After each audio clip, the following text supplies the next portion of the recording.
교회를 위했다는 PPT 매일 말씀 묵상 고난주간 월요일.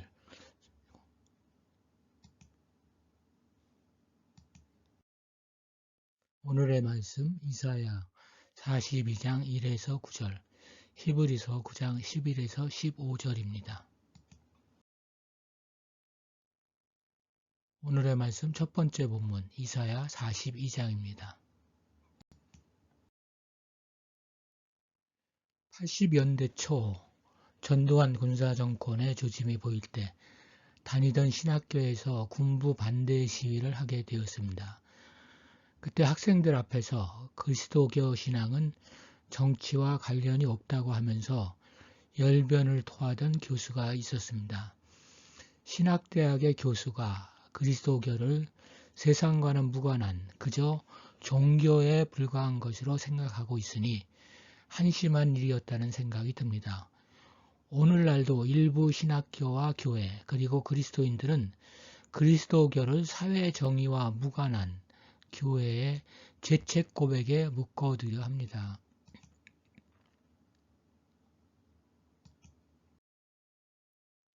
하나님은 직접적인 행동을 보이기도 하지만 선택한 종을 통해 새로운 일을 추진하기도 하십니다. 종은 하나님이 그를 기뻐하시기 때문에 선택되었습니다. 하나님을 사랑하는 자들의 소명의 근원이 하나님의 기뻐하심에 있다는 것을 기억하는 것은 그들의 사기를 북돋아주고 새로운 능력을 부여하는 효과를 가져올 수가 있습니다. 야훼의 종에게는 하나님이 그의 영을 부으십니다. 하나님의 영은 섬김을 위해 부름받은 자들이 부여받게 되는 하나님의 능력이고 지혜입니다. 하나님의 영을 통해 능력을 부여받은 것을 통해서 약하고 평범한 인간들이 정의로 통치하시는 하나님을 대신하여 엄청난 임무를 수행할 수 있습니다. 그런데 그 선택한 야훼의 종은 누구입니까? 헬라어 구약성서 70인역에는 1절에 야곱과 이스라엘이라는 단어가 나타납니다. 이러한 번역과 1에서 9절의 내용을 살펴볼 때 종은 이스라엘 백성, 특히 바벨론 포로로 잡혀간 이스라엘 백성을 가리키는 것으로 볼 수 있습니다. 하지만 집단으로서의 이스라엘 백성이 마음이 일치하여 정의를 이루어간다는 것은 현실적으로 불가능합니다. 그럴 경우 야훼의 종이 이루어야 할 정의는 허구가 될 것입니다. 종의 역할은 열방과 세상에 정의를 베푸는 것이고 결코 낙담하지 않고 끝까지 정의를 이루는 일입니다. 이것은 열방을 일방적으로 심판한다기보다 하나님 앞에 열방을 바로 세우는 일이며 경우에 따라 격려하고 도와주는 일까지 포함하는 것입니다. 이사야에 의하면 하나님이 선택한 야훼의 종은 정의의 주님이십니다. 그분의 두드러진 점은 방법에서의 보수성과 정당성입니다. 그것은 여기서 말하는 정의는 심판이라기보다 억울한 사람들의 소원을 풀어주고 연약한 사람들을 일으켜서 함께 공동체 구성원이 될 수 있도록 도와주는 것을 가리킵니다. 하나님은 자신의 종이 하나님의 방식으로 세상의 정의를 실천하기를 원하십니다. 특히 바벨론 제국이 일반적으로 사용하는 무력이나 폭력을 야훼의 종은 휘두르지 않습니다. 그분은 정의를 이루는 과정에서 폭력을 거부합니다. 2절에 그는 외치지 아니하며 목소리를 높이지 아니하며 그 소리를 거리에 들리게 하지 아니하며 그는 심판의 역할보다 약하고 힘들며 포로되어 있는 사람들에게 희망을 주고 자유를 되찾아주며 힘을 북돋아주는 일을 합니다. 그분의 방법은 온유입니다. 나아가 사랑입니다. 이러한 방식은 상한 갈대를 꺾지 아니하며 꺼져가는 등불을 끄지 아니하는 방식입니다. 이것은 강력한 군대 힘으로 세계를 정복하고 대제국을 건설하는 바벨론의 방식과 정면으로 배치되는 방식입니다. 구체적으로 종의 활동은 상한 갈대를 꺾지 아니하고 꺼져가는 등불을 끄지 아니하는 사명을 감당하는 것입니다.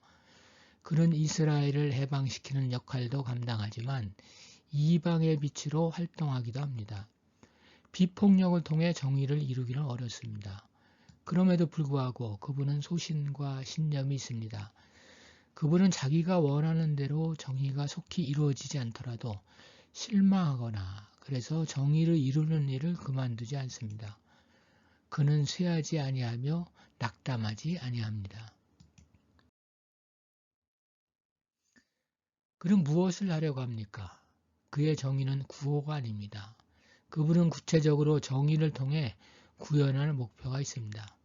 그것은 눈먼 자들의 눈을 밝히며 갇힌 자를 감옥에서 이끌어내며 흑암에 앉은 자를 감방에서 나오게 하는 것입니다. 야훼의 종은 순종, 폭력에 대한 명백한 거부, 그리고 심지어 좌절과 죽음의 위기 속에 있는 동료 희생자들에 대한 특별한 관심과 보호의 자세를 견지하는 인물입니다. 종은 억압을 받을 때 소리를 크게 외치지 않고 동정을 구하며 거리를 돌아다니지 않으며 자기의 대의 명분을 위해 다른 사람의 인정을 구하지 않습니다.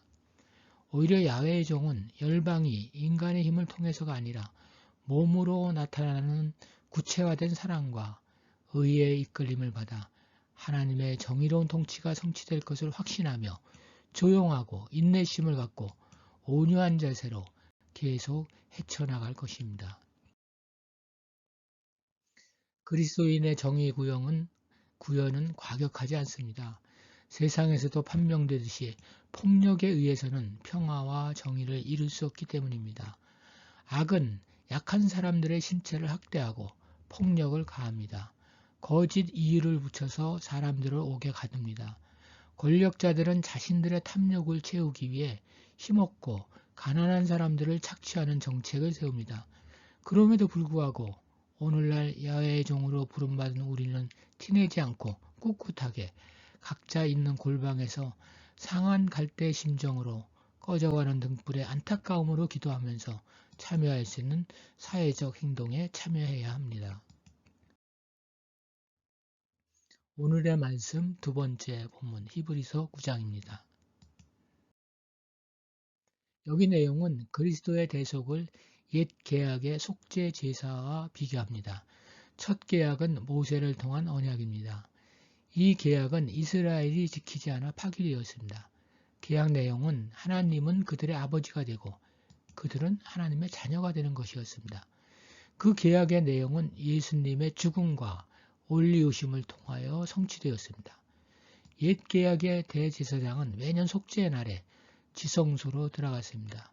거기서 자신과 가족들을 위해 송아지를 드렸습니다.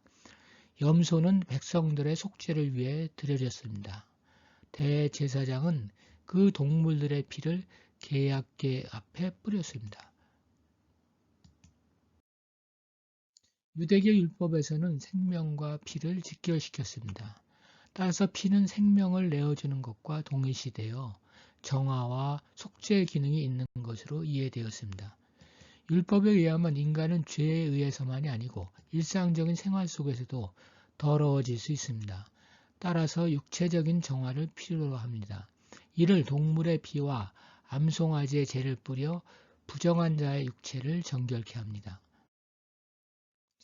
옛 계약의 속죄의식에는 순염소와 숫송아지의 피를 뿌리는 제의 방법 외에 암송아지의 재를 뿌리는 의식도 있었습니다. 아직 멍에를 메어본 적이 없는 빨간색의 어린 암송아지를 엄격하고 세밀한 규정에 따라 영문 밖에서 태워서 만든 재가 속죄의식에 사용되었습니다. 그 재는 물에 타서 부정한 사람이 속죄받을 때 그의 부정을 씻어내기 위해 사용되었습니다. 여기서 부정은 주로 시체와 관련됩니다. 시체를 만졌거나 시체가 있는 장소에 있었거나 전쟁에서 직접 사륙을 했거나 시체의 뼈를 만진 자는 모두 부정한 자로 규정되었습니다. 이와 같은 정결의식은 사람들을 더러움으로부터 정화시키고 죄로부터 성화시켰습니다. 그래서 속죄제에 의해 정화된 자들은 혐오감에서 벗어나 공동체와 다시 육적인 교제를 나눌 수 있게 되었습니다. 그러나 동물의 희생은 제한적인 효과밖에 나타내지 못합니다. 하지만 예수님의 경우는 다릅니다. 예수님은 새 언약의 중보자이십니다. 예수님은 자신의 죽음으로 단 한 번에 완전한 속죄를 성취했습니다. 그래서 그는 다시는 속죄 제사를 되풀이할 필요가 없습니다. 성령은 그리스도의 사명과 그의 희생을 떠받쳐주는 힘입니다. 그리스도는 영원한 성령을 통하여 자신을 제물로 바쳤습니다. 그의 제물은 그 자신의 피입니다. 예수님의 피는 새 계약의 피입니다. 그래서 옛 언약의 피가 육체를 정결케 할 수 있지만 양심을 깨끗하게 할 수는 없었습니다. 하지만 그리스도의 피는 우리의 양심을 깨끗하게 하여 예수 믿기 이전의 행실인 죽은 행실을 버리고 하나님을 예배하게 만듭니다. 이와 같은 새 언약 하에서 우리는 영원한 기업을 약속받습니다. 예수님의 죽음에 의한 기업의 일부가 그리스도인 공동체에 이미 할당되었습니다. 그러나 그것은 부분적입니다. 온전한 기업은 미래에 속한 것입니다. 그것은 영원한 것으로 예비되어 있으나 아직은 감추어져 있습니다. 예수님의 흘리신 보혈은 절대로 물리적으로 생각해서는 안 됩니다. 육체적으로 생각해도 예수님께서 당하신 고난으로 인한 고통은 끔찍한 것이며 인격적 모독으로 인한 수치심 역시 감당하기 어려운 것이었습니다. 고통, 수치심, 모독, 그리고 하나님으로부터도 버림받았다는 절망 등의 크기는 가늠할 수가 없습니다.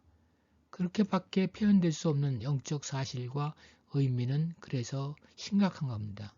그것은 바로 우리의 구원입니다. 우리는 모두 예수님의 그 아픔의 대가로 구원받은 자들입니다. 그러니 이제 미안한 마음으로 겸손하게 그분의 은혜에 보답하기 위해서 살아야 하지 않을까요?